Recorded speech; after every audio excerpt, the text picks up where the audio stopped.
El impacto del ferrocarril en el territorio. Argentina, Buenos Aires, Junín, una historia que perdura. A mitad del siglo XIX, a partir de la Revolución Industrial, Europa y Estados Unidos iniciaron un largo periodo de más de 20 años de actividad comercial y prosperidad. Los países europeos se llenaron de fábricas, no solo textiles como era común, sino que también de fundición de hierro y locomotoras. Se extendieron vías y se instalaron trenes, el gran invento del momento para expandir los mercados. Esto aceleró la extracción del hierro para la construcción de las máquinas y del carbón para alimentar las calderas. En poco tiempo, trenes y barcos a vapor transportaban productos y materias primas de un lado a otro del mundo. Los capitalistas europeos pusieron la mirada en Sudamérica para aprovisionar de materias primas los mercados centrales en expansión, y Argentina no fue ajena a las transformaciones que le insertaban de esa forma en el contexto mundial. El país contaba con dos actividades principales a desarrollar, siendo un país periférico. La principal era la agropecuaria, por sus ventajas a nivel de tierras fértiles y el clima templado en la zona pampeana, que permitían el desarrollo de cultivos como trigo, maíz, lino y avena. Y la segunda era la cría de ganado, tanto por su carne como por su lana, ubicada en las tierras del sur. Esta actividad se potenció con el comienzo de los frigoríficos, que permitieron transportar carne congelada hasta los puertos y luego a Europa.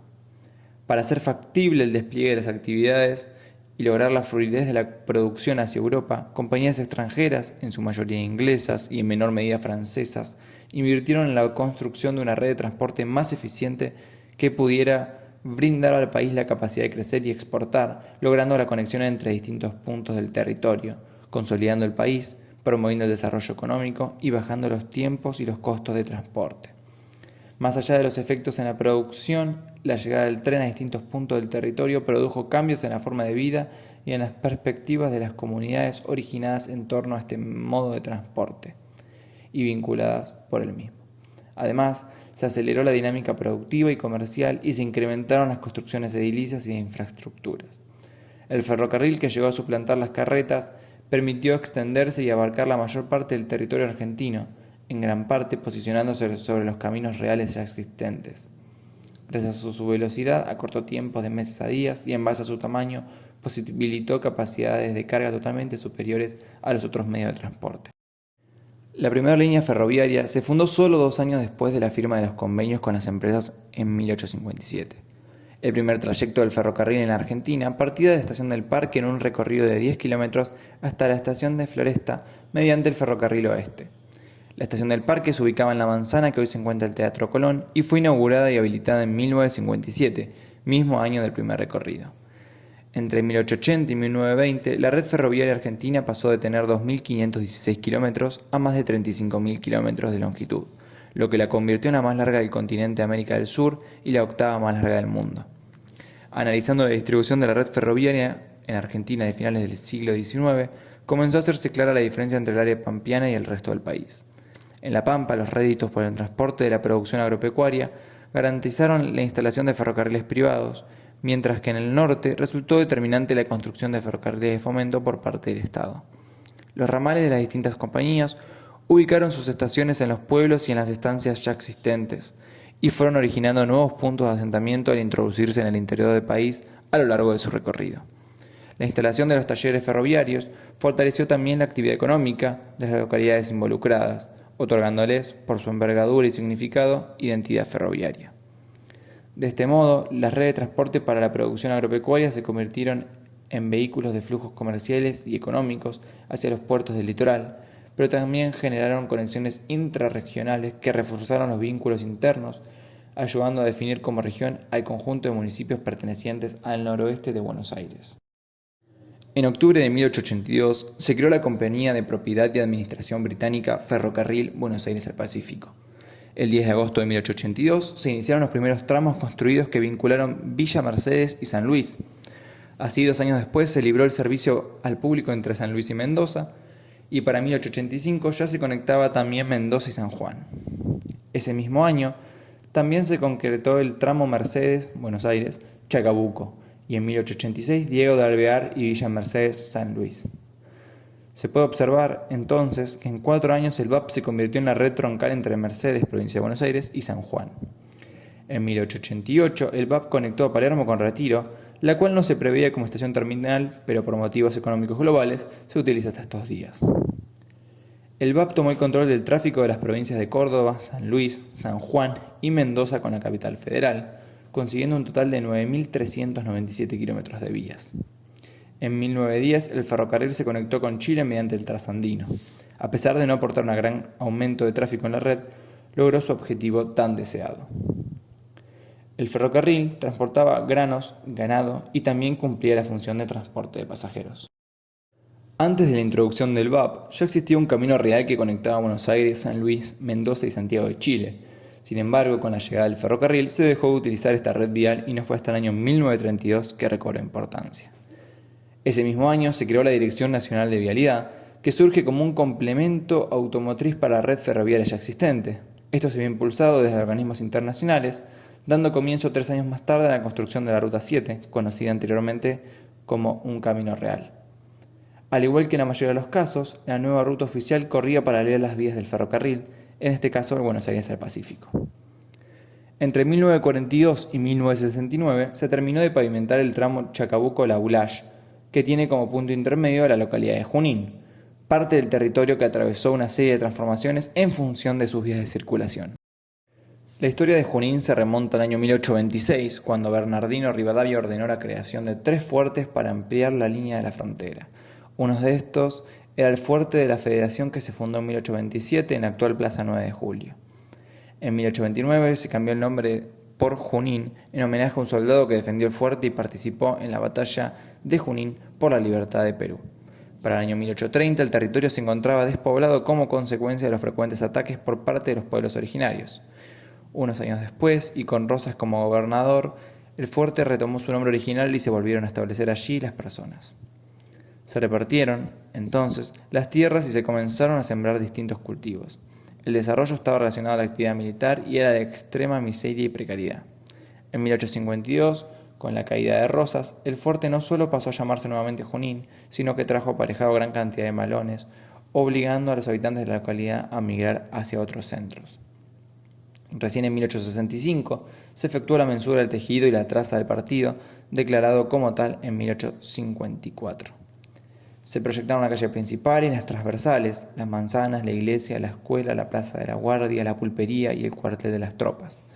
Los registros históricos expresan que el pueblito es un puesto militar compuesto por 33 casas, algunos ranchos, 886 habitantes, cuartel y escuela con 90 alumnos. La población comenzó a crecer a partir de la campaña del desierto que tuvo lugar entre 1878 y 1885. En 1884, 2 años después de que el ferrocarril central argentino llegó a Junín, lo hace Buenos Aires al Pacífico, permitiendo que la ciudad quede comunicada con los puertos de embarque.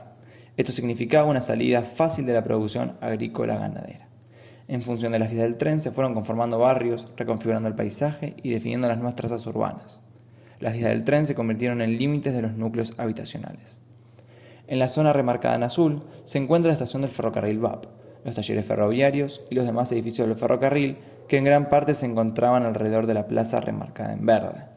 En rojo se observa la estación del segundo ferrocarril de la ciudad de Junín, el Central Argentino.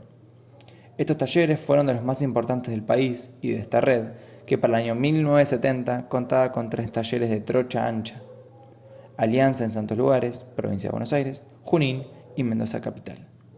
Desde el origen de los talleres, sus funciones estaban orientadas a la reparación de locomotoras y grúas a vapor, coches de pasajeros y vagones. Posteriormente, con la incorporación de tracción ferroviaria de los motores de combustión interna y diésel, en la década del 30, se fabricó allí la carrocería del primer coche motor del VAP. Para fines de 1926, ya se contaba con todos los edificios necesarios para carpintería, fundición, ajuste, usina eléctrica, herrería, caldería, tornería, pinturería y un aserradero, entre otros. Esto es una muestra de la cantidad de oficios que requería el ferrocarril para su funcionamiento, brindando una gran cantidad de empleo a los pobladores. En 1886 se inauguraron los talleres ferroviarios más grandes de esta red, originando una gran demanda de mano de obra y atrayendo a gran cantidad de inmigrantes, principalmente españoles e italianos. Antes de la llegada del ferrocarril, el censo de 1869 determinó que la población rural era de 2.000 personas. Para el año 1895 la población ascendía a 12.500 habitantes según el censo de ese mismo año.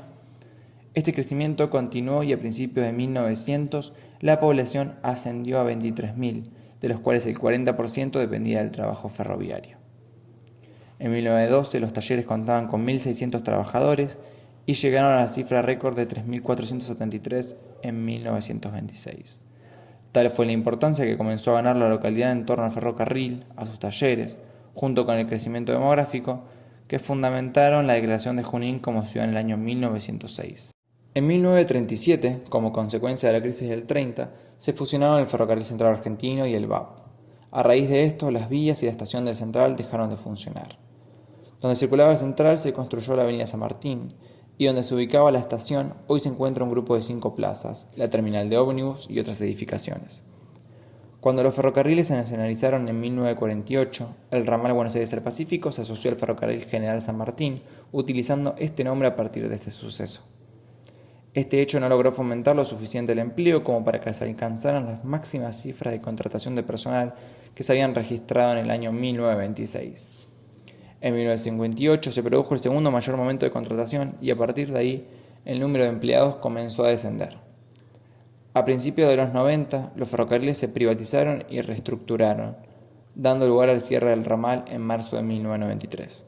Frente a esto, en 1994 se creó en la estación una cooperativa de trabajo para la reparación de vagones y años después comenzaron a refuncionalizarse parte de los edificios para fines locales, impulsados por la universidad y en menor medida por la municipalidad.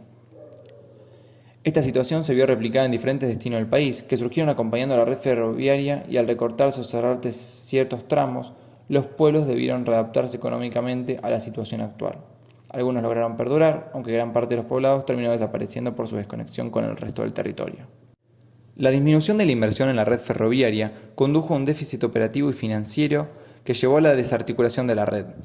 Si bien Argentina supo ser pionera en materia de transporte, con el impulso del ferrocarril, al reemplazarlo perdió una alternativa económica sostenible y una gran fuente de empleo.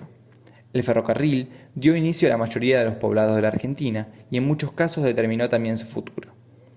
Hubo pueblos que se convirtieron en grandes ciudades, otros que tuvieron un incremento de población y perduraron, y el resto de los casos no tuvieron la misma suerte, ya que en gran parte se convirtió en pueblos fantasmas al quedar incomunicados y disminuir la oferta laboral.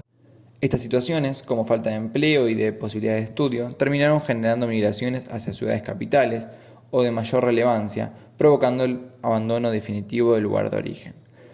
La localidad de Junín conserva su identidad ferroviaria como marca de nacimiento, pero tuvo que readaptarse para continuar el camino creciente que llevaba.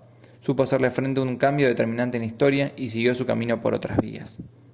Hoy por Junín vuelve a circular el ferrocarril de una manera continua. Luego de un proceso lento y costoso con mucho traspiés, el tren vuelve a retomar importancia no solo a nivel provincial, sino a nivel país, recuperando kilómetros de conexiones entre personas.